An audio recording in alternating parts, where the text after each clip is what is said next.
তোলাবাজি মামলায় ধৃত তৃণমূল নেতা সব্যসাচী দত্তের তদন্তে নেমে সব্যসাচীর বিশেষ বন্ধু টিনা ভৌমিক সাহার সঙ্গে তার ঘনিষ্ঠ সম্পর্কের নানা দিক দেখে রীতিমতো অবাক তদন্তকারীরা। ফেসবুক জুড়ে সোনার গয়নায় মোড়া ছবি, বিলাসবহুল জীবনযাপন এবং প্রভাবশালী রাজনৈতিক পরিচয়ের জন্য আগে থেকেই চর্চায় থাকা টিনা ভৌমিক সাহার পৈতৃক বাড়িতে অভিযান চালিয়ে প্রায় 3 কেজি সোনার গয়না উদ্ধার করেছে পুলিশ। বাজার দর অনুযায়ী যার মূল্য প্রায় 4,39,00,000 টাকা। এই বিপুল পরিমাণ সোনা উদ্ধারের পর এখন রাজনৈতিক মহল থেকে শুরু করে রাজ্য রাজনীতি পর্যন্ত একটাই প্রশ্ন ঘুরপাক খাচ্ছে, কে এই টিনা ভৌমিক সাহা, কিভাবে তার উত্থান, আর কেন বারবার বিতর্কের কেন্দ্রে উঠে আসছে তার নাম। নদিয়ার রাজনীতিতে টিনা ভৌমিক সাহা কোনো অচেনা মুখ নন, বরং গত 1 দশকেরও বেশি সময় ধরে তিনি জেলার অন্যতম প্রভাবশালী মহিলা রাজনৈতিক নেত্রী হিসেবে পরিচিত।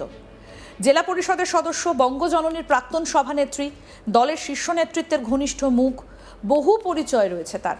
কিন্তু বর্তমানে তার রাজনৈতিক পরিচয়ের চেয়ে অনেক বেশি আলোচনায় তার সম্পত্তি, সোনার ভাণ্ডার এবং তোলাবাজি মামলায় ধৃত সব্যসাচী দত্তের সঙ্গে তার সম্পর্ক। পুলিশ সূত্রে জানা গিয়েছে, গত সোমবার গভীর রাতে বিধাননগর উত্তর এবং করিমপুর থানার যৌথ বাহিনী নদিয়ার নাজিরপুর বাজারে কাপড় ব্যবসায়ী কাঞ্চন ভৌমিকের বাড়িতে হানা দেয়। গোপন সূত্রে পাওয়া তথ্যের ভিত্তিতেই এই অভিযান চালানো হয়। রাতভর চলে তল্লাশি। স্থানীয়দের দাবি, ওই অভিযানের সময় গ্রেপ্তার হওয়া সব্যসাচী দত্তকেও সেখানে নিয়ে আসা হয়েছিল। তাকে সামনে রেখেই তদন্তকারীরা একাধিক বিষয়ে জিজ্ঞাসাবাদ করেন এবং তল্লাশি চালান। সেই তল্লাশিতেই উদ্ধার হয় প্রায় 3 কেজি সোনার গয়না। তদন্তকারীদের কাছে বিষয়টা আরও গুরুত্বপূর্ণ হয়ে ওঠে, কারণ এর আগেই সব্যসাচী দত্ত রাজারহাটের ফ্ল্যাট এবং লকার থেকে 3.5 কেজিরও বেশি সোনা উদ্ধার হয়েছিল। পাশাপাশি তার এবং তার স্ত্রীর একাধিক ব্যাংক অ্যাকাউন্ট ও ফিক্সড ডিপোজিট মিলিয়ে প্রায় 3,70,00,000 টাকা বাজেয়াপ্ত করা হয়েছে। তদন্তকারীদের প্রাথমিক অনুমান, তোলাবাজির মাধ্যমে অর্জিত কালো টাকা সাদা করার জন্য সোনায় বিনিয়োগ করা হয়ে থাকতে পারে। সেই কারণেই টিনা ভৌমিক সাহার বাড়ি থেকে উদ্ধার হওয়া সোনার সঙ্গে সব্যসাচী দত্তর আর্থিক যোগসূত্র রয়েছে কিনা সেগুলো খতিয়ে রাখা হচ্ছে। তবে টিনা ভৌমিক সাহার রাজনৈতিক জীবন শুরু হয়েছিল অনেক আগেই। কলেজ জীবন থেকে তিনি সক্রিয় রাজনীতির সঙ্গে যুক্ত ছিলেন। ছাত্র রাজনীতির ময়দান থেকেই তার রাজনৈতিক হাতেখড়ি। তার স্বামী নিলয় সাহা একসময় বেতাইয়ের ডক্টর বি.আর. আম্বেদকর কলেজের ছাত্র সংসদের সাধারণ সম্পাদক ছিলেন। সেই সূত্রেই ছাত্র রাজনীতি থেকে মূলধারার রাজনীতিতে প্রবেশ করেন টিনা। পরবর্তীতে নদিয়া জেলা তৃণমূল কংগ্রেসের প্রাক্তন সভাপতি ও প্রাক্তন বিধায়ক প্রয়াত গৌরীশঙ্কর দত্তের হাত ধরে সংগঠনের গুরুত্বপূর্ণ দায়িত্ব পান। ধীরে ধীরে জেলার রাজনীতিতে নিজের অবস্থান মজবুত করেন। 2 বার জেলা পরিষদের সদস্য নির্বাচিত হবার পর তার রাজনৈতিক পরিচিতি আরও বাড়তে থাকে। সংগঠনের বিভিন্ন দায়িত্ব সামলাতে তিনি জেলার অন্যতম পরিচিত মহিলা নেত্রী হয়ে ওঠেন। জেলার রাজনীতিতে টিনা ভৌমিক সাহার আরেকটা পরিচয় রয়েছে। তিনি দীর্ঘদিন ধরে দলের মহিলা সংগঠনের অন্যতম মুখ ছিলেন।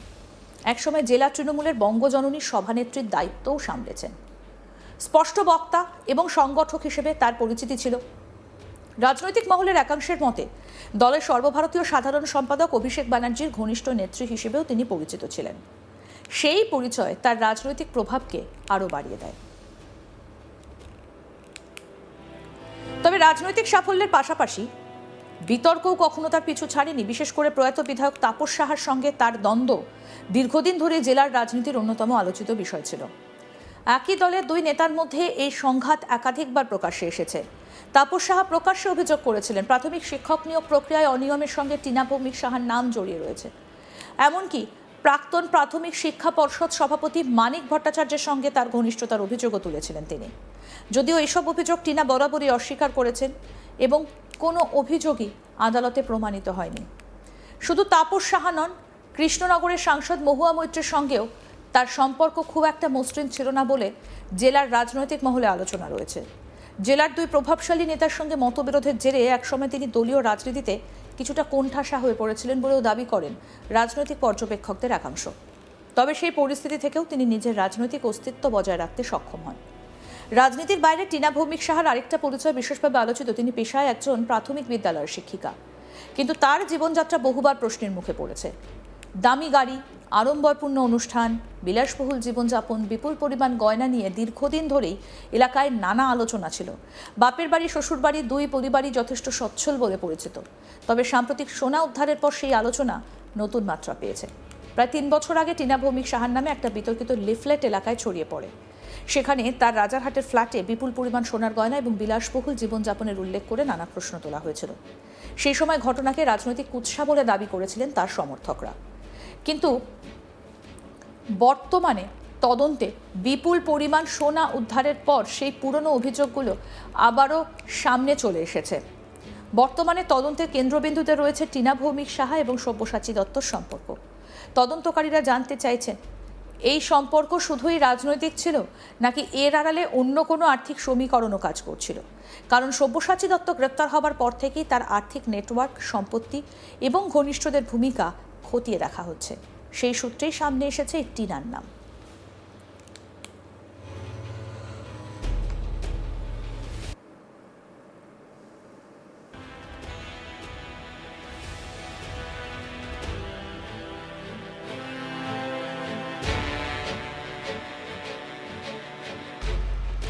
যদিও টিনা ভৌমিক সাহা সমস্ত অভিযোগ উড়িয়ে দিয়েছেন। তার দাবি সব্যসাচী দত্তর সঙ্গে তার সম্পর্ক সম্পূর্ণ রাজনৈতিক, কোনো আর্থিক লেনদেন বা ব্যবসায়িক সম্পর্ক নেই।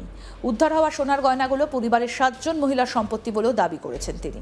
তার অভিযোগ, রাজনৈতিক উদ্দেশ্যেই তাকে এই মামলায় জড়ানোর চেষ্টা করা হচ্ছে।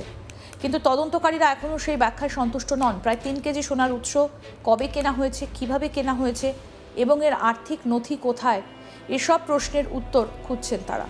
পাশাপাশি সব্যসাচী দত্তর সঙ্গে সম্ভাব্য আর্থিক যোগাযোগের বিষয়টাও খতিয়ে দেখা হচ্ছে।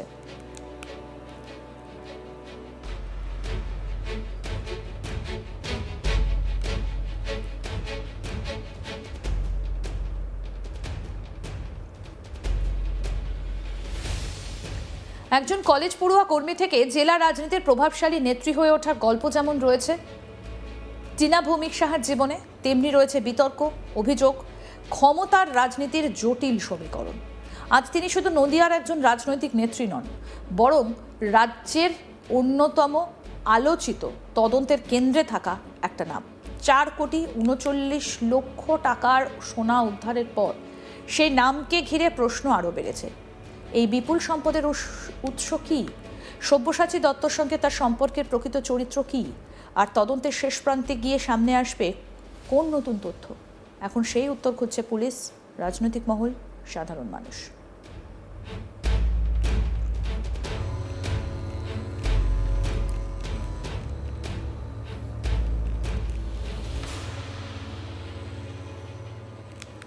আরও আপডেট পেতে দেখতে থাকুন আজ তাক বাংলা, সাবস্ক্রাইব করুন।